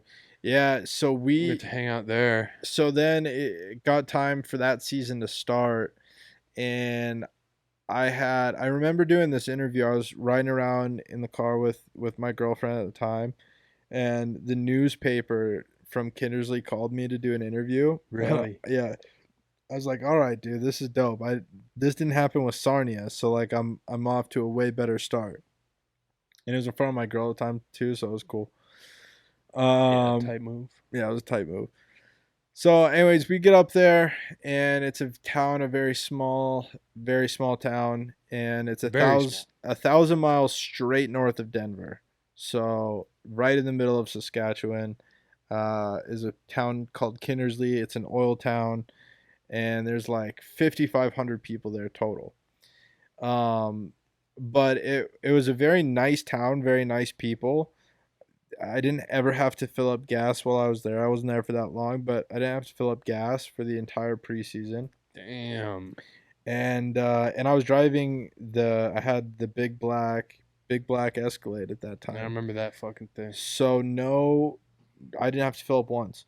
Because of how small of a town it was. That's an old school Escalade for those listening, thinking that you're mobbing up there with like a 2012 Escalade at the time. It was Yeah.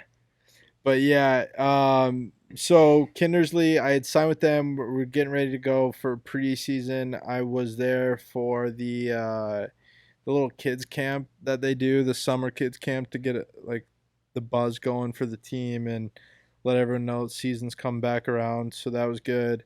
And then right midway through preseason, they had sold the team to some iron or fucking oil company, I think. It was they'd sold it to some company midway through preseason, and then basically they shipped out more than half of the team. wow. So all the guys that they had just signed, myself included, were either getting traded or just cut. Wow. And so my option was I could have gotten traded to another team, but it would have been that team in Northern Ontario that I had declined when I went to Omaha. So it wasn't I didn't go back. It wasn't that a pride thing, but it was just I didn't want to travel that far and live that far away from home, and in that league wasn't going to get me where I thought I needed to be. So it just seemed like a waste for me to do. And so I just decided that I was fucking done. And I remember just driving home really upset. Yeah. Well, I don't mean to go back a little bit, but we kind of went ahead there, alright. which is no issue. But well, I just because It's not that clear, you know. It's just weird that half the guys got shipped out. Was there anything that you felt like was it weird for you that I know I keep harping on it, the change of U18s to juniors, but to me, watching as an outsider looking in, it just seems so different. You're wearing halfies and visors, and then others you're wearing cage, but now you're back able to fight again in the SJHL. And you did in training camp and whatnot, but was it just was there a little bit of like a feeling out process and some of that what they call an MMA ring rust? No, because I would Or- fight. Because I fought in like the training camps. In the Before yeah, like leading I up would to go it. to. I would do a couple of like NAHL training camps in the summertime before I would go to like the actual camp that I was going to. Well, So I had already fought probably 5 times that summer, 5 or 6 times that summer before even getting to Kindersley. mm, So I was fine on that front.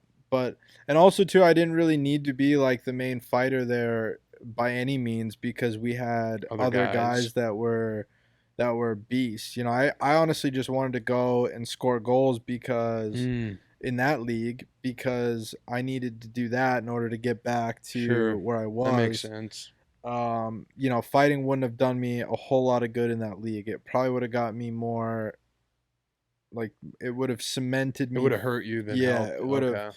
done more harm than good had I been a meathead in that league. Yeah, that makes sense. But What did Let's cut you off. You have anything else on that?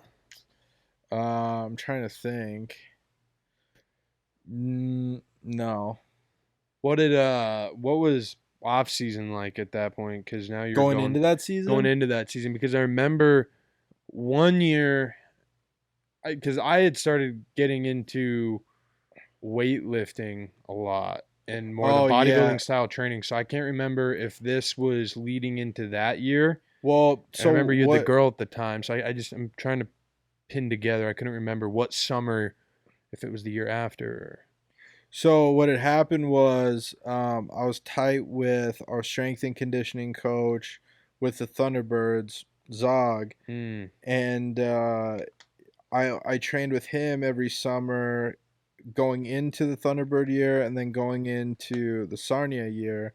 I trained with him, and then after I'd pretty much burned all my bridges with the Thunderbirds people, I was like, that's probably I can't if I go back into that gym, I gotta train with Thunderbird people, and I didn't know you where. gotta just deal with all. I just gotta deal with everything, dude, and I didn't want to at that point. Mm, So I was really just kind of bored too of squatting, as much weight as I possibly could. I was getting to the point where I was just hurting.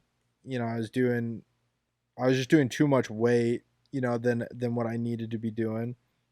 Not under Zog's guidance, but like just on my own. I would be stupid trying to squat as much as I could, and I got up to a high number, but it hurt my back yeah. doing it. So there was no, and it wasn't like I got any stronger once I got. There's a over certain that point, yeah, and the science nowadays too will especially point like with how we train now. I feel a million times stronger than I ever did ever trying to put up real weight, and I'm sure you probably to a degree, strength wise, with more functional body movements. You I probably mean, there was a time like when I was in my, I guess, weightlifting prime,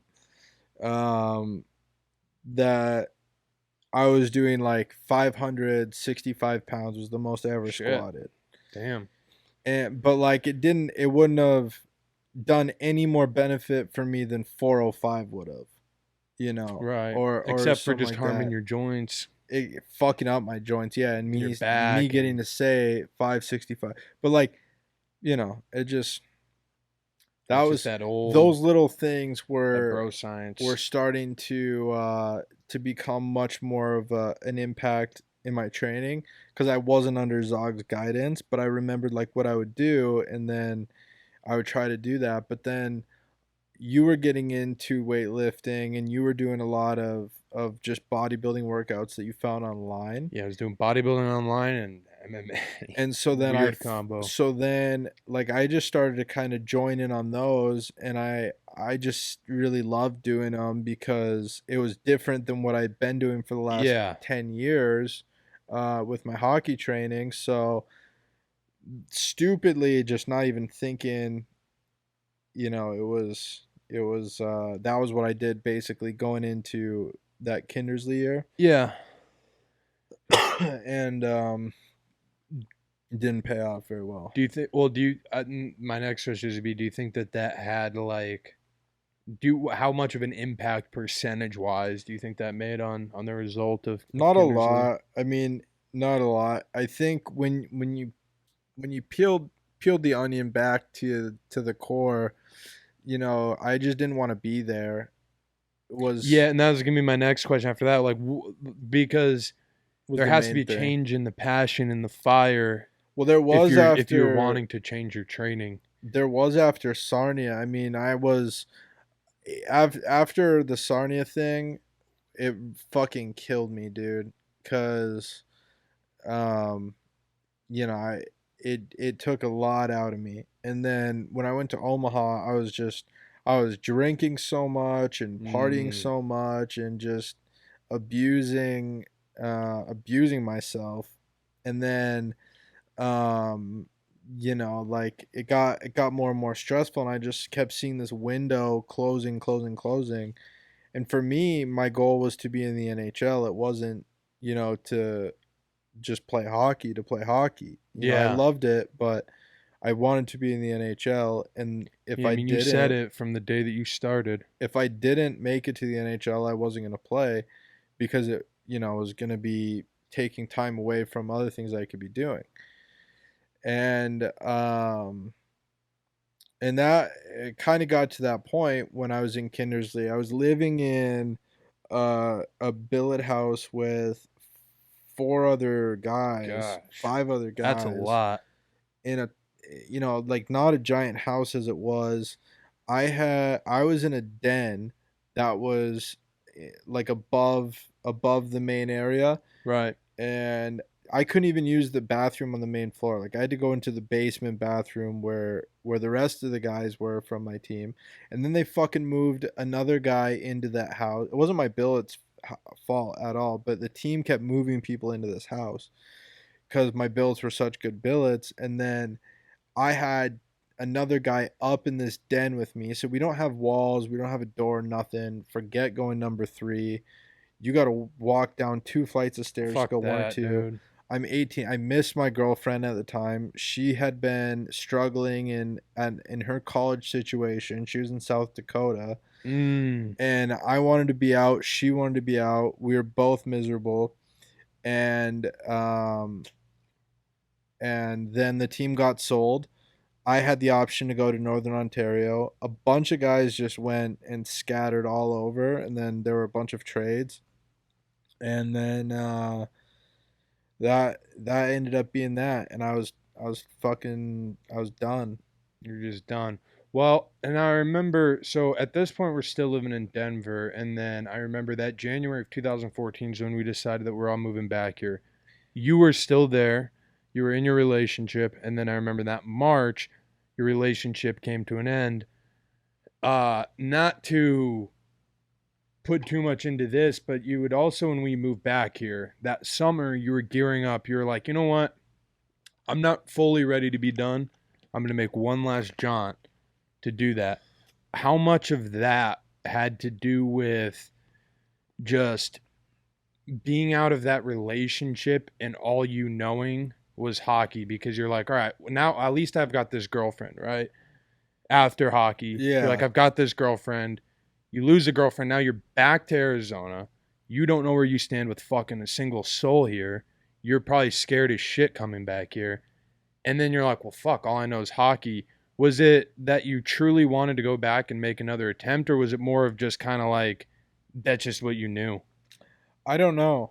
I mean, I was dealing with a lot of depression throughout that. I remember just having the craziest, most fucked up mood swings. I would just break things. I remember that. Yeah. And I would just punch things, and I was so volatile. You know, I was struggling with painkillers at that point. So okay, I was gonna ask you at what point did that come into the picture? Well, I mean, painkillers were kind of like I was a huge Advil user. Like I abused the fuck out of ibuprofen. There was a time Just where all I that took, over the counter shit. yeah, there was a time where I took, I think, 4,000 milligrams many of pills is that? ibuprofen. Sounds like 8. a fucking 8 fucking pills. Yeah, eight. Dude, five, I get scared if I take 3. That's 8 500 milligram pills. Dude, I take 2, Like you bro. take 250 milligram pills. So imagine double that, and then 4 or 5 of those. Come on, So boy. I would do that, and then I learned that was when I was younger though. I was like 16, probably 16, 17 when I was doing that. That was like in the Thunderbird days that I started doing that, and then I learned how bad that was for your liver and all this other stuff. And so then I would just be able to get like painkillers here or there. You know, if kids would get their wisdom teeth taken out, you just grab a couple. Just whatever shoulder injury your buddy's got, pass So- a few. Yeah, it's So that was if it was there, like I would just take it because I was either always in pain or you know, physically or emotionally, and so that was what I turned to at that time. But like when I had moved back myself, I was like, I had just gotten over a night where I had to make the decision as to whether or not I wanted to keep living or not. You know, I had faced you know, just a real bad night that, you know, I remember writing the note, and God. I remember like the note ended up turning into like this half breakup, half like I just need to get my life together thing with that girl, because I was living in their house at that time, and I was like, I can't do this here, Right. you know. And but anyways, Fuck that. I mean, it got dark. Shit. yeah, so then I moved back to live with you guys, and That was kind of the birth of our bond. yeah, Which and, selfishly, you know, it was fun for me. yeah, It was kind of good to see you as a human, a human, because I had dealt with. less than that. Well, I mean, it was kind of a double-edged sword for me, because me growing up, I mean, I always looked up to you so much because you grew up quick. You were always around older people. So I grew up quick because I was always watching you and the older people. So it was just constantly like me hanging out with you and your older friends. You always had the cool friends, you know, and everything. So when you had really gotten good at hockey, there was so much of this. Like a lot of my issue was that I never felt like I got any attention in my youth. And then here I was getting bigger, and I was starting to get tall, and then people were starting to be like, you got so tall, and then I was getting attention with that, and then MMA, and then it was just kind of weird to have some eyeballs on me, and then to see now you dealing with a list of shit of someone who, you know, and a lot of my personal shit that I had dealt with in those years. Like I remember having so many talks with you, and you having to talk to me, telling me that it's all going to be good, you know, you got to, like, don't act like this, be more like this, you know, you got to chill out with whatever. So it was just weird for me to see that, because it was sad, but also too, it was nice to be able to relate to you, because I felt like then we were at a point where it's like, dude, we're brothers. We got our own shit here. I don't need to be against you, because for a while I was kind of a little bit jealous of you, what you had going on too, especially even when you had the girlfriend too. I mean, I had a girlfriend at the same time as you. I didn't feel like it fully was the same kind of attention that you and your girlfriend were getting. So there was a lot of that resentment. But then when we were back, it was like, oh shit, dude, we're the same in this sense that like we both have our own shit. We have our own things to learn from. We have our own things to grow from. It's up to us now to bond and to build from this now, because here we both kind of are at this point to where it's like we're either gonna do something or we're not. Yeah, and that was when we decided we were going to do a podcast. No, it was not. Just kidding. But No, not but, even fucking close. No, but we were. But yeah, we definitely got to get a lot closer throughout all that. we started going because I'd gotten dumped too. So we both, and my girlfriend was in Denver. It was crazy. You know, it was a weird thing that we both kind of had to deal with some of the similar things at the same time, and we got to see eye to eye for the first time ever. Right. You know, and that's. But it was sad though. You know, it was sad to see like that, but not to harp too much on all that. Last negative question I have: what was your relationship with hockey like after you had stopped playing? Were you able to watch the game at all? I know you've talked about it, that it was really hard for you to watch the game, but like what reasons? Why was it so hard for you not to watch it, and why? How did you feel towards hockey? I mean, Yeah, no, I mean, I don't know that I've watched a full game since still. I definitely have some work to do as far as like rebuilding the love. right? You know, to me, I'd given my life to this. I mean, yeah, you and gave I, all that and then some. Yeah, and I wanted to do this for the rest of my life. And so when I realized that dream wasn't going to come true and that there was no chance of it coming true, I became very bitter very quickly. And then there was that.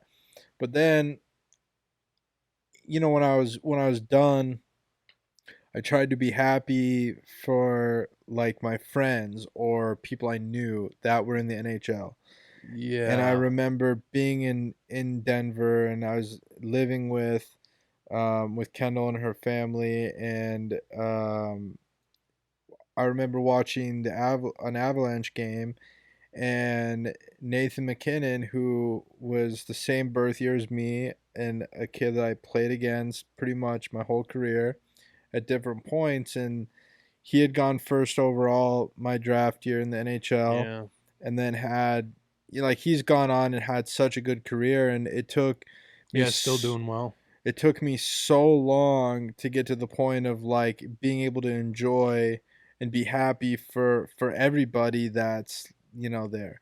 It just was miserable for me to be like I played with them or I played against them, and if it was as recent as like a year or two ago, like night. And I remember it was I don't know, it was just strange for me in that time span.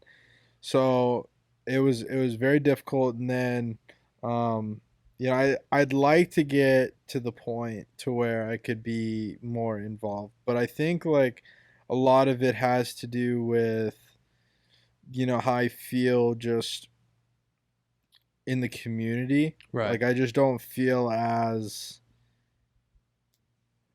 I don't know, like, Appreciated is loved. no, it's not that, but I don't feel as connected at all. Well, Especially in Arizona. Yeah. And there's just a lot of it's unfortunate because I always thought that eventually I would make it to the NHL and everything Yeah. would be fine and it would all be good. right.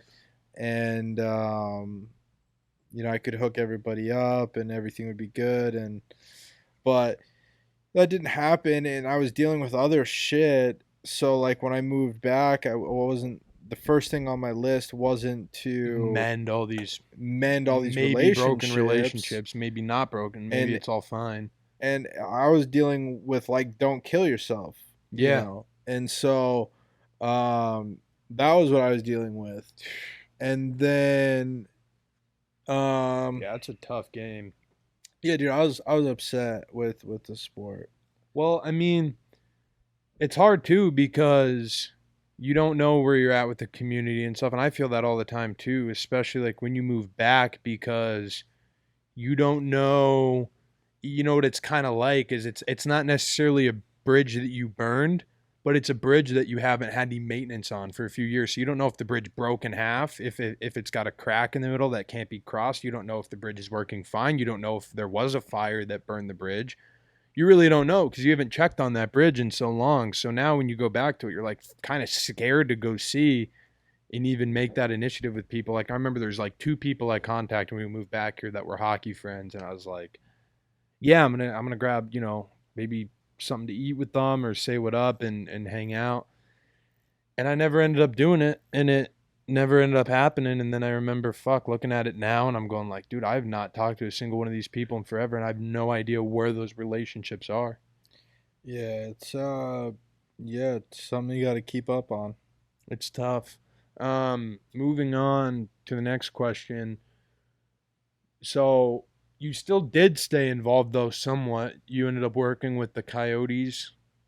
What were you Yeah, doing well, with them? I know we were doing the same thing. But that I just needed a job, and I needed to do something, and how'd you even get the job originally? well, Matt Schott, who is an older brother of one of my good friends from when I was growing up, Trevor Schott, was the El Chingon in charge of the like fan development for the Coyotes. And so what they Still would is. do but his roles even got bigger. Yeah, Like yeah, his role now. like it was a lot smaller back then what he did, but they would just go to schools and bring like a few people from this team, a street team, and we'd bring street hockey shit and then go to schools and teach kids how to play hockey and stuff like that. They would always think that we're players, and so they would have us sign autographs, take pictures, and I know that was funny, dude. I even had that job for a little bit. It was a fun job.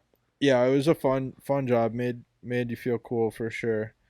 I And remember I even then signed autographs. I was like, damn. that lasted until I got into the insurance business, and then that stopped. But But then you were doing that thing helping I remember was it like a year, no, it's probably 2 years ago now, but you were helping out with those special needs program that came up. How did that come about? How did that even start, if you know? I don't And know did you get how approached or did you seek them? I seek them. I didn't know how it started, but I saw an article shared on Facebook or something like that, and Mm, then I shared it and said, I want to be involved with this. Somebody connect me with someone, and then a bunch of people connected me with the people in charge of mm. the One Step. I don't know if they're the Coyotes or Bobcats. They were Bobcats, but I think now they're the One Step Coyotes. Mm. And I was trying to do as much as I could, at least once a week, uh, skate with them. And then we had gotten into a car accident, and I remember that. I got Yep. my 13th concussion, and so I was like, I couldn't skate for a little bit, and then things had just gotten so crazy with business that, um, you know, Yeah. it. Well, But yeah, I I think wouldn't mind actually getting back with that, yeah. like that aspect. I would like to uh, see about getting back into a role with them. Yeah. Well, I was gonna ask you, did doing that, obviously, giving back and helping special needs kids, whether you're doing it on ice or whether you're doing it on a soccer field, it doesn't matter. It always makes you feel good that you're helping them, unless you're not a good person. But Well, I've you always know, had a bond with special needs people. yeah. But obviously that giving back feeling made you feel good, but did it help at all? Did doing that help your relationship with hockey? Did it help bring you kind of back a little bit? Was it like a baby step back, or did you still just No, be like, nah, fuck hockey, I'm just here to help the kids? yeah, Oh, okay. yeah. I but like it was something that it You're like, was I know how to do this, so I'm just gonna give them back, just because exactly. the only thing I know how to do, like, special needs people aren't asking for business advice for me right now. They're asking how to play hockey. I know how to play hockey, so I'm gonna go help them. It was way more of that, Mm. than anything else. And it was fun for me, to be out there sticking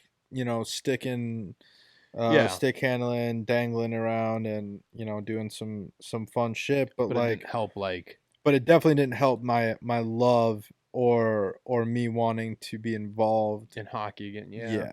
I mean, I feel like it's hard to come back from. Like, it really is. I Like, could once never you're. coach or anything like that. Yeah. I wouldn't mind going out and just skating from time to time with like these little Coyotes things. Like I saw Zoomy posted a story. They're doing a kids camp at the Coyotes arena, Oh. and they got fucking movie on the Jumbotron. So they got these kids skating on the Coyotes ice. And they got a movie playing? And then they go out into the seats in the arena, and on the Jumbotron they're playing Cars or whatever. Oh, dude, that's And I was like, that's dude, you sick. guys beat every other kids camp ever. yeah, dude. But yeah, dude, I would love to Is that jump what your out future there for plans that. are? Just helping out with that kind of stuff, or is there anything like what do you want to? Is there anything you want to do with hockey, or is there anything like you want to eventually get back to? Like, are we ever gonna see you at the bar, drinking a beer, drinking a fucking a Molson, watching the Yotes game, period 1 to 3?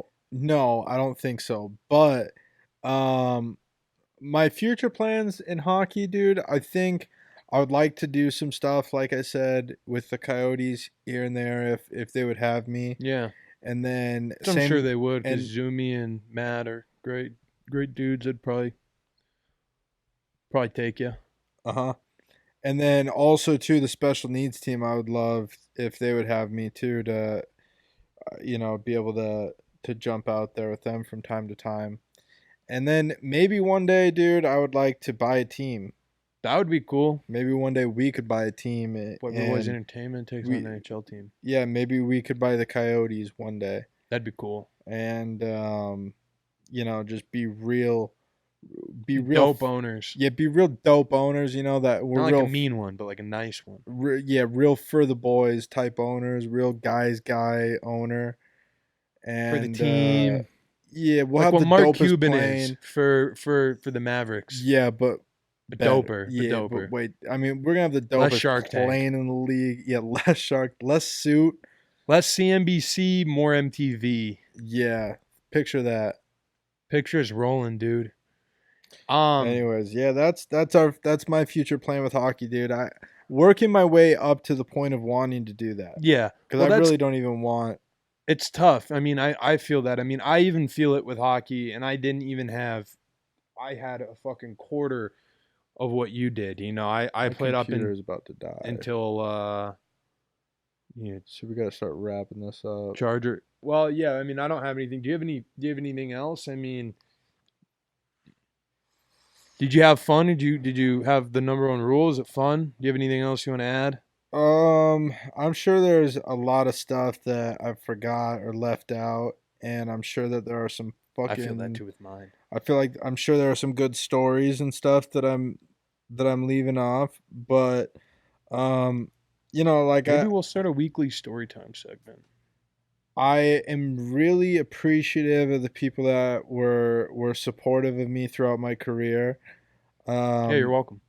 I'm really appreciative of M&D. I'm appreciative of all my coaches, all my teammates, and for the ones that I don't keep in contact with anymore, I wish that we did. And hit me up. And I don't know what else. It was fun, I think it was a good episode.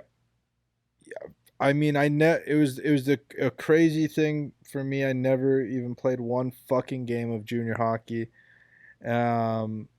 And it wound up being a very weird career, but a lot of good memories, a lot of good people, and hopefully it wasn't all for nothing, and we No, can it do wasn't. some good stuff moving forward. I mean, I feel very, very fortunate for who I am now, and I feel very blessed to have gone through all of these things Yeah. that have gotten me here.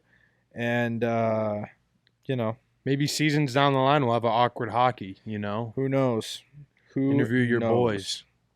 Anyways, But- it's been fun, dude. It's been fun. It's been a fun year, guys. This is 52 episodes. Thanks for listening to us for so fucking long, for a year, hour and a half every week for a year. God bless you. Stay tuned for the future stuff. We got Awkward MMA season 1 dropping on the 22nd of August.